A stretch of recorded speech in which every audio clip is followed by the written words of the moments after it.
సమాజంలో మార్పు కోసం ఎవరో ఒకరు ఏదో ఒక బాటలో ఒక అడుగు వేయాలనే తపన ఆయనది. దేశం నాకేమీ ఇచ్చింది అని కాకుండా నేను దేశానికి తానేమీ చేశాను అనే కోణంలో దేశ ప్రజలకి మనవంతుగా ఎంతో కొంత మేలు చేయాలన్న సంకల్పం ఆయనది.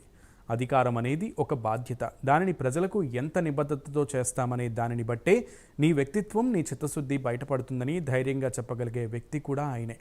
ఈ మాటలన్నీ మీరు ఎక్కడో విన్నట్లు ఉందనుకుంటున్నారు కదూ?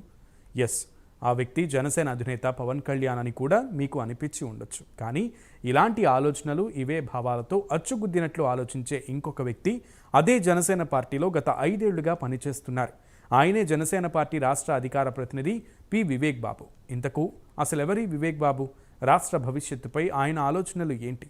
జనసేన పార్టీలో వివేక్ ఫ్యూచర్ ఎలా ఉండబోతోంది? Take a look.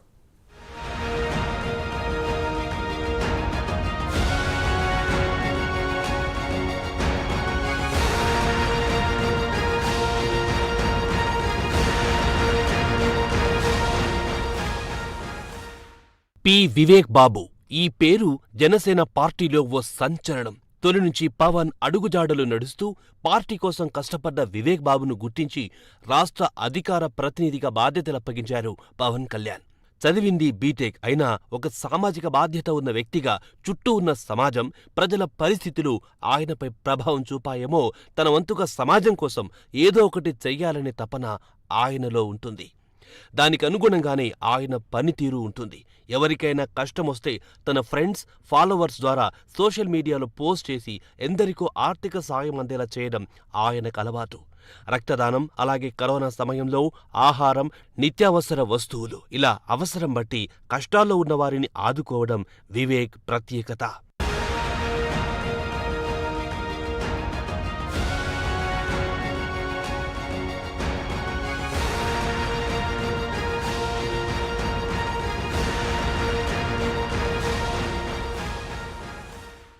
ఒక సాఫ్ట్వేర్ ఇంజనీర్గా పనిచేస్తూనే వీకెండ్ పార్టీలకు, పబ్బులకు వెళ్లకుండా ప్రతి వీకెండ్ సామాజిక కార్యక్రమాల్లో పాల్గొనేవారు వివేక్. ఎన్నికల్లో ఓటర్లకు చైతన్యం కలిగేలా స్వచ్ఛ పాలిటిక్స్ ఎన్జీఓ ద్వారా ఓటర్లు నోటు తీసుకోకుండా నాయకుల్ని ఎన్నుకోవాలని, రేపేదైనా సమస్య పరిష్కారం కాకపోతే నాయకులను కాలర్ పట్టుకుని అడిగేలా ఉండాలని రాష్ట్ర వ్యాప్తంగా కార్యక్రమాలు చేశారు. ఒక సైనికుడి కొడుకుగా పుట్టినందుకు మన దేశ సైనికుల గొప్పతనాన్ని దేశ ప్రజలకు తెలియజెప్పేలా కన్యాకుమారి నుండి కార్గిల్ వరకు బైక్ ర్యాలీ చేసి వారి సేవలను సోషల్ మీడియా మాధ్యమాల ద్వారా ప్రతి ఒక్కరికి తెలిపిన ఉన్నతమైన ఆలోచన వివేక్ సొంతం.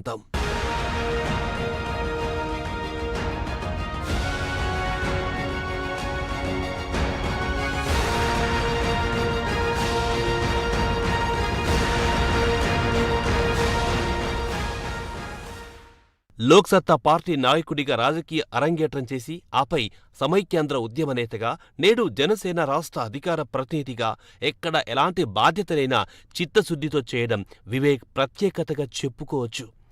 రాష్ట్ర విభజన తీరు చూసి ఆవేదన చెందిన ఓ సగటు రాష్ట్ర ప్రేమికుడిగా ఆవేదన చెంది చేస్తున్న ఉద్యోగంలో సంతృప్తి చెందక ప్రజలకేదైనా మేలు చెయ్యాలనే ఉద్దేశంతో నెలకు 2 లక్షల జీతం వచ్చే ఉద్యోగం వదిలి ప్రజలకు, ప్రభుత్వానికి వారధిగా ఉండే మీడియా రంగాన్ని ఎన్నుకోవడం ఆయన అంకిత భావానికి నిదర్శనం.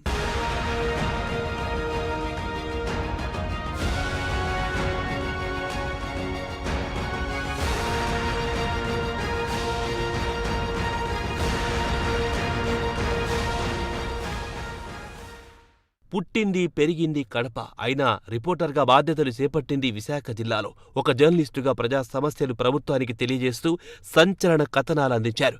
తన ఉద్యోగ ధర్మం నిర్వర్తించే క్రమంలో 2018 నాడు జనసేన అధినేత పవన్ కళ్యాణ్ మొదలెట్టిన పోరాట యాత్రలో వివేక్ చాలా ముఖ్యమైన పాత్ర పోషించి అధినేత పవన్ కళ్యాణ్కి ప్రజల సమస్యలు ప్రత్యక్షంగా వివరిస్తూ ఆయన మనసులో స్థానం సంపాదించారు. 2019 ఎన్నికల్లో జనసేన పార్టీ ఓడిపోయిన 10 రోజుల్లో అధినేత పవన్ కళ్యాణ్ను కలిసి పార్టీ ఎదుగుదలకు తన దగ్గరున్న ప్రణాళికను అధినేత ముందుంచారు. అది చూసిన పవన్ కళ్యాణ్ జర్నలిస్టుగా మానేసి పార్టీలోకి రావాలని, మీలాంటి వాళ్లు అవసరమని పిలవగానే అదే ఆలోచనలు, ఆశయాలున్న వివేక్ పార్టీలో అధినేత అడుగులో అడుగు వేసుకుంటూ నడిచారు. పార్టీలో చేరిన ఏడాదిలోపే వివేక్కి రాష్ట్ర అధికార ప్రతినిధి పదవినిచ్చి తన బాధ్యతను మరింత పెంచారు అధినేత పవన్.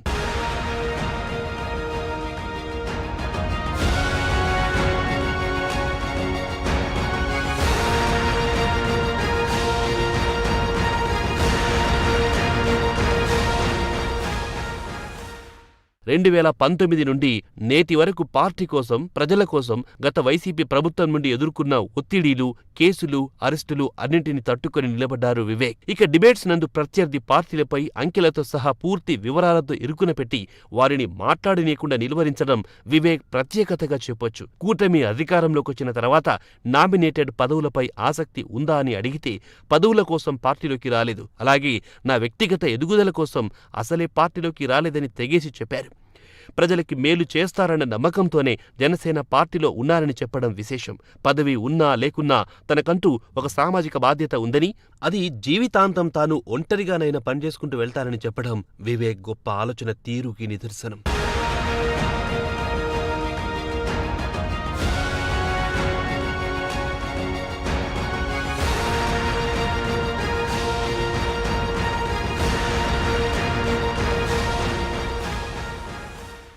ఈ ఎన్నికల్లో జనసేన అభ్యర్థుల విజయం కోసం వివేక్ బాబు తన వంతు కృషి చేశారు.